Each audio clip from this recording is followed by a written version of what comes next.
Formula E, not only the cleanest form of motorsport in the world, but also the most exciting, unpredictable, and dramatic racing series out there, tearing through the streets of 12 incredible cities worldwide. The 22 drivers from the 11 teams started out with round 1 in Saudi Arabia, where the racing provided some incredible battles, unexpected drama, and the season-opening win for BMW's Antonio Felix da Costa. Round 2 was held in the Moroccan city of Marrakesh, where one of the best races in Formula E history was to unfold. Verne goes for it out of nowhere, and Verne spins! The two BMWs threw away their first and second places. Costa's in the wall and the lead is gone! Allowing an unexpected winner to shake up the order. Jerome D'Ambrosio wins for Mahindra! Sizzling Santiago hosted round 3, and the South American city gave us the hottest Formula E race on record with no shortage of action. Lock up from Bird, he's through! Buemi's in the wall, Bird's in the lead! And it's victory for Bird in Santiago! 3 races and 3 different winners. With no clear favourite, the title fight is wide open as we step back into the ring for round 4 in Mexico City. Mexico City, over 20 million strong. One of the most densely populated places on the planet. The stars of Formula E have landed for their own kind of street fight. Out of nowhere! Oh, that's stupid, can you That was a mad move! Race 4 of the new season, and the contenders have never been stronger. Around the outside and into the lead! Great move, eyes forward. We have a reigning champion, God, it feels good. pound for pound, one of the fastest drivers in the world. What a move from Jean-Eric Verne! A host of other world champions, and a new stable of fierce competitors looking to take a shot at the title. Yes, boys! Welcome to Formula E Mexico City. A race that never fails to deliver a knockout blow.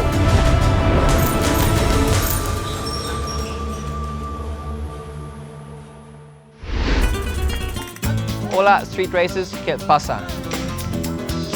Hello guys, welcome to Mexico City for round 4 of the championship. We have a lot to get through, and let's get going. The Jaguar I-PACE eTROPHY is back in the Formula E weekend schedule, and we take a look at all the action in round 2.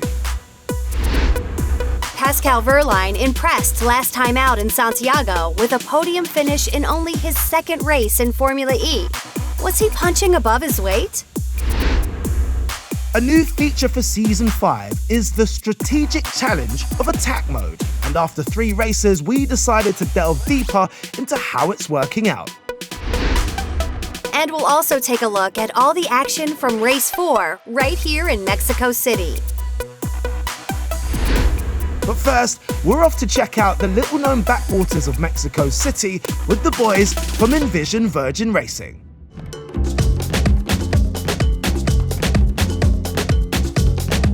Welcome to Xochimilco. This is a place where people come and hang out. A lot of Mexican families come and barbecue or just to have a good time, listen to some mariachis. You want to jump on? Yeah, let's do it. Let's go. Let's go.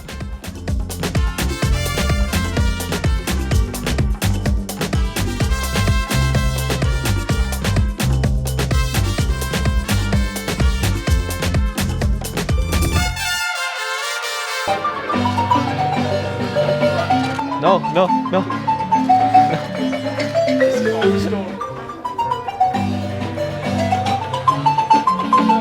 Do you want to feel Mexican in you and give it a go? I'm feeling well Mexican. Let's do it. Let's do it.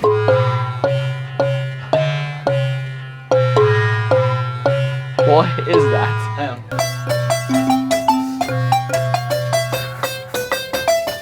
You're just hitting something, right? What are you doing? Also. Nothing.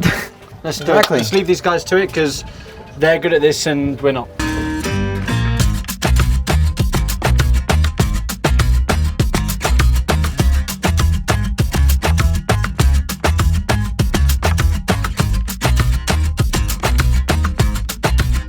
Looking back, you know, when we started in Valencia, it was a struggle. I didn't know what to expect, you didn't know what to expect. New Generation 2 new car. Generation 2 car, new tyre model, new everything. And everybody else around us had had 15 days of testing. We'd had none. I mean, you go to Valencia and it's never a track which compares to where we actually go, you know. We always go to the street track and there's actually no grip. We are cleaning the track the whole day long before the race, so it's all different. I felt like we went to Riyadh and we were better and we deserved to get a much better position than what we got. And then the test day after Riyadh, I felt like that was quite a significant turning point for us. Exactly what you say. In Riyadh, we have a proper test day on street tracks. Then we went to Marrakesh and we took that knowledge that we got from Riyadh and we put it into practice. I put it on pole. And then you get second in the race, I get third in the race. And all of a sudden, we're getting over, you know, 36, 37 points. And then obviously in Santiago, you had to battle through. Frijns covers, Evans commits. Frijns goes through, Evans goes through. Buemi's in the wall, Bird's in the lead. It's victory for Bird in Santiago. Yeah, it's been an amazing transformation. Have we left any points on the table? Last 2 weekends, no, I wouldn't say. No, I don't think so, but we just need to keep it up now. So no yeah, pressure. I mean, the thing is that we had 2 good weekends, score a lot of points, so if both of us not finish in the top 5, there's always disappointment, and you always have to be happy by scoring points, but after it's going so well, it's getting usual to be on the podium. Let's just hope we are somewhere in front to battle for the big points. Yeah. There's a lot of good competition out there as well. A lot of great drivers. That's what's great about Formula E, but it makes it so tough. One weekend you're on top, the next weekend you can be P15. It's so close. Yeah, it is. Yeah, I'm still waiting for my first victory. Sam had enough now, so hopefully it's my turn. You have 8.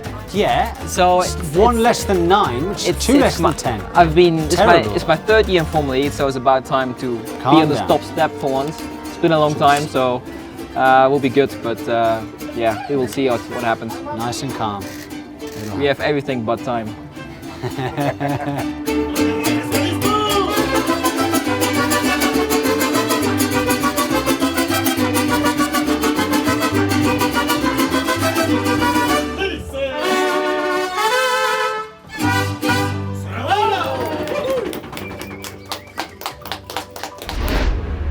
The world's first race series for electric production vehicles takes place across 10 races in stripped-back Jaguar I-PACE cars. With a top speed of 200 km/h, these beasts battle bumper to bumper around the same tight circuits as Formula E. This is the Jaguar I-PACE eTROPHY. When the lights went out in the first ever race in Saudi Arabia, it was Briton Alice Powell who didn't take long to make her presence known, quickly climbing through the order. Sergio Jimenez took advantage of a mistake from Brian Sellers to move into 2nd place. But it was Kiwi Simon Evans who led from start to finish to take the first victory of the year. It's the checker flag and the win for Simon Evans. The I-PACE eTROPHY was back in Mexico City, and with more space on the track, it was sure to be a great race. Britain's Catherine Legg was to start on pole. And away we go at the first corner. Salvador Duran tries to go around the outside of Evans at the first corner. Great move from the Mexican. Bit of contact further back. Celia Martin's been pushed off over the grass, but really good stuff from Salvador Duran. Evans is trying to get back up the inside and they're being squeezed together as they come towards turn 3. And Evans is now going to lose out to Cacabueno as well. So the championship leader, Simon Evans, loses 2 places on the opening lap. The competition through the field was fierce, with drivers trading paint and trading places. But I think Sergio Jimenez, that's a big slide and he's gone. There's the move, forceful. Oh no! Oh, Duran's car's broken and Simon Evans, the championship leader, is involved in that as well. TWR car, he's got damage as well, but that all got quite messy at the chicane there. Evans trying to just put Alasai a little offline and it's worked. He's up the inside, they make contact. Alasai goes straight on and cuts the corner, so Evans doesn't get through this time. Alasai is past Binkanen and through comes Evans as well. Having kept their noses clean at the front of the field, teammates Catherine Legg and Brian Sellers led start to finish with only each other for company as they headed for the checkered flag and maximum points in round 2. Look how close Sellers is now, though. You only need 2 cars to make a motor race, and these are absolutely bumper to bumper. But Legg is surely going to hold on here, out and round the final corner. The checkered flag is waiting. It's a 1-2 for Rahul Letterman Lanigan Racing, and victory in the top of the championship for Catherine Legg.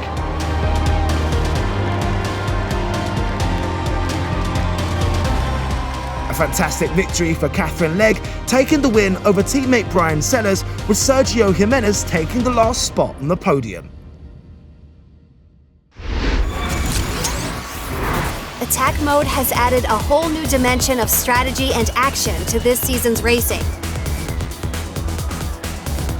To enable it, drivers have to first arm it by pushing a button on their steering wheel before driving through an activation zone, which is off the racing line. Initially, this slows the drivers down, but in return, they gain a 12% power boost. And in a race where the winner can be decided by as little as 1/10 of a second, that can make a huge difference.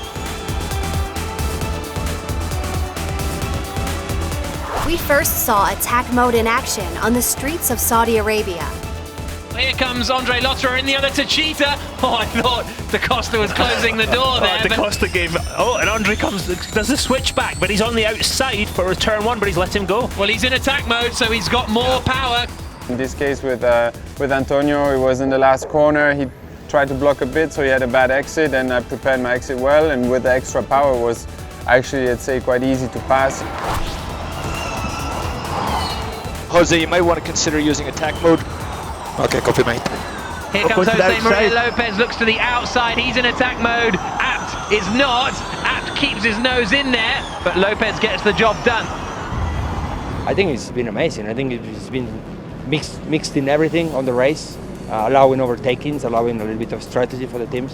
So I think it's very positive, and I like it, yeah. It is a good tool to use. It's more a strategy kind of thing, where you are, which position you are, the gap behind you, gap in front of you. Here they come down the straight. Bird's got extra power. Wehrlein covers the inside.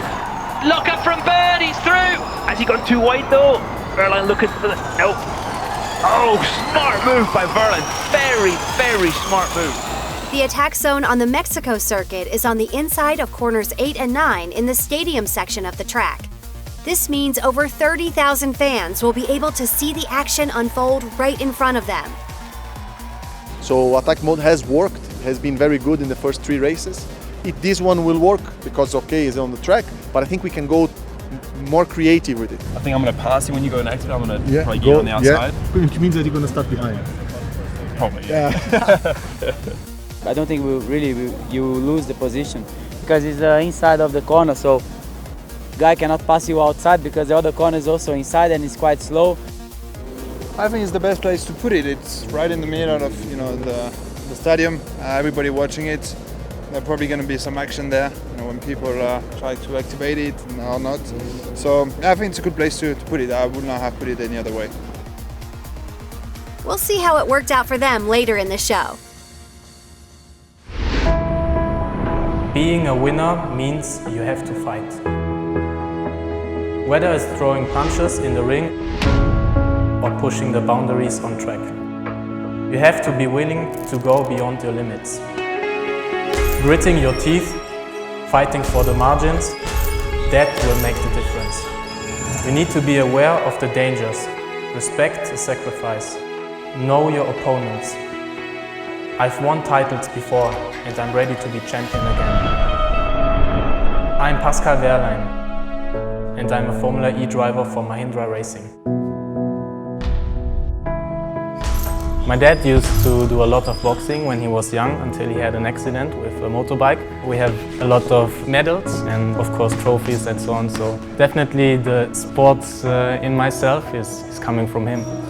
We went once to Hockenheim to watch Formula 1. I was 5 years old and since then I always wanted to be a race driver.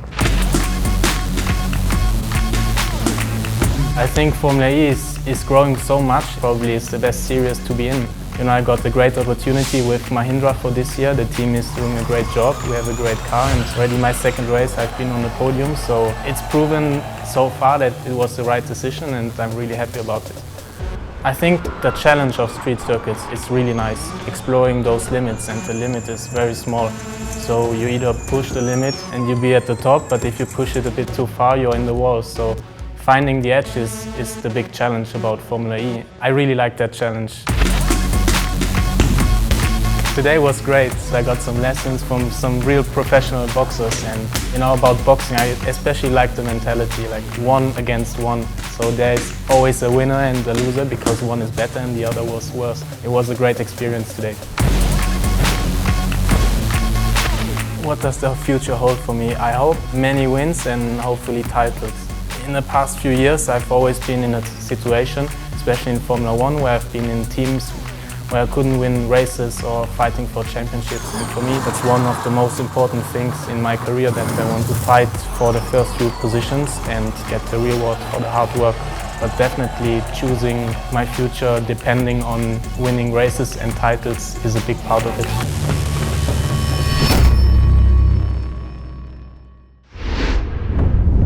With all the drivers prepared for battle, we joined our host Robin Frijns moments before the race. So we're here on the grid sitting next to Daniel. Daniel's been quick all day, but unfortunately we both had a pretty poor qualifying. I started P20, he started P21. Again, we only can move forward from here, so let's see how far we come.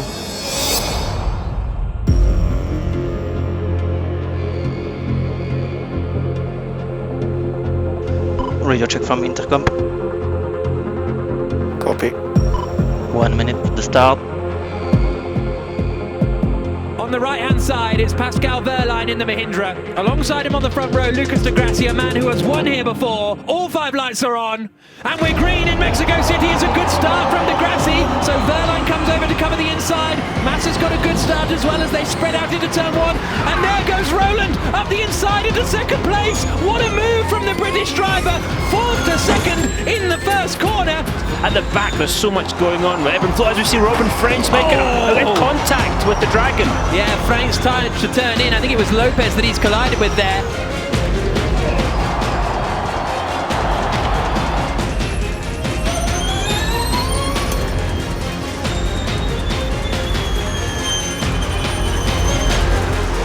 Here's Nelson Piquet trying to go to the inside of Bird. Whoa, that's a big airborne crash for Nelson Piquet.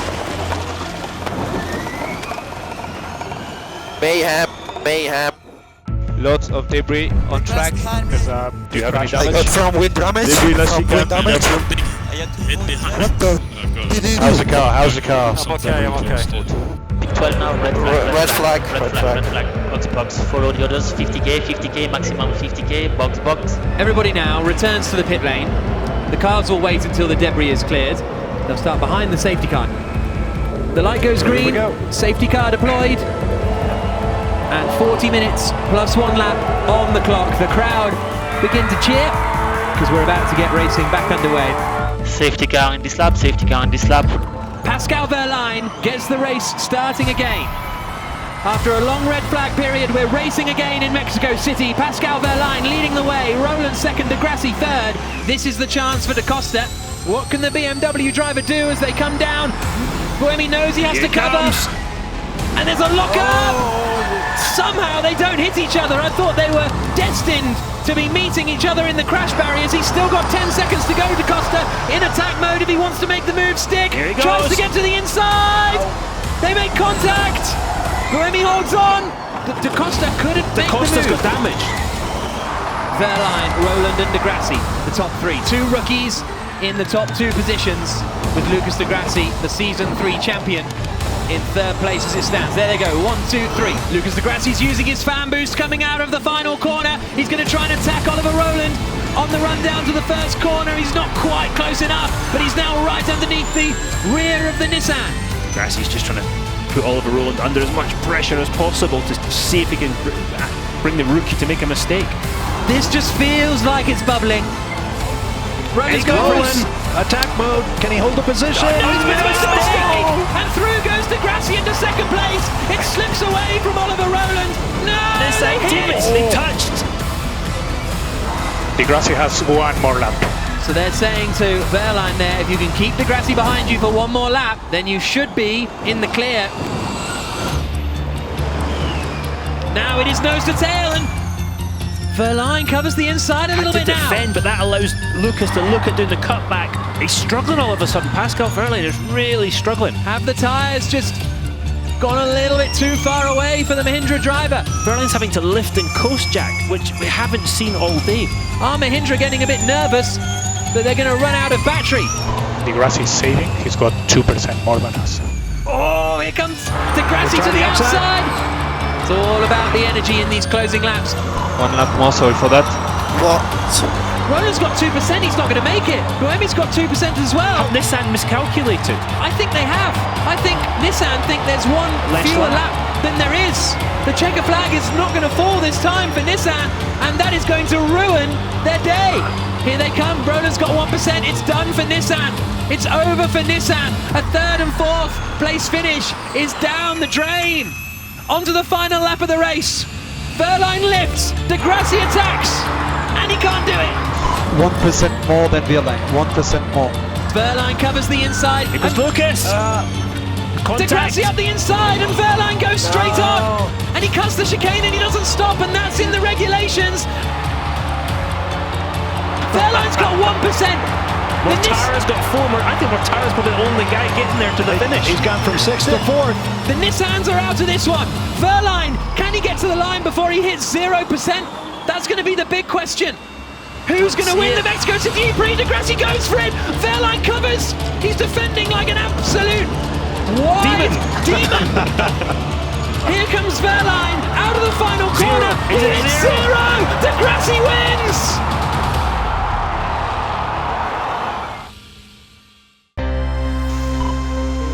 No way.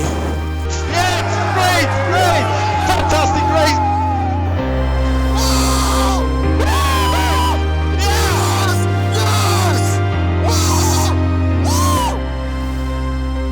Oh man, I never had so much adrenaline. Oh, I'm gonna cross the finish line sideways.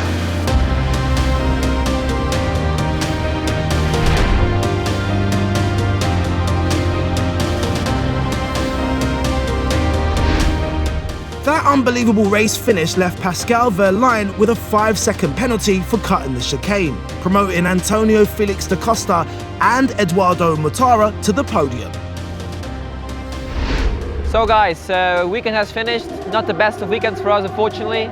After poor qualifying, started 20th, we came back to 11th.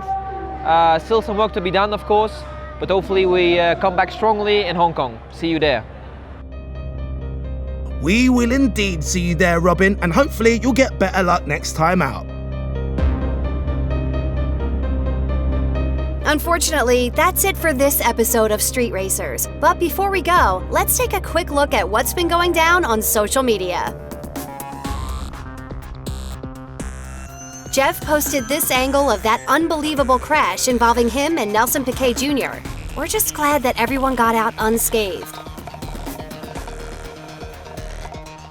Nissan tweeted this video testing their team members' knowledge of Mexico with a little help from some friends. What is the most famous drink in Mexico? Tequila. Tequila! Tequila! What's in the middle of the Mexican flag? No, I know there's something gold or yellow, but I don't know. Maybe it's a cow? No? Antonio Felix da Costa inserted this pic of his post-race debrief with Mitch Evans on the beach in Miami. It's not a bad life. And finally, Audi Sport tweeted this video of when their drivers got to try out their cowboy skills. I got a white animal!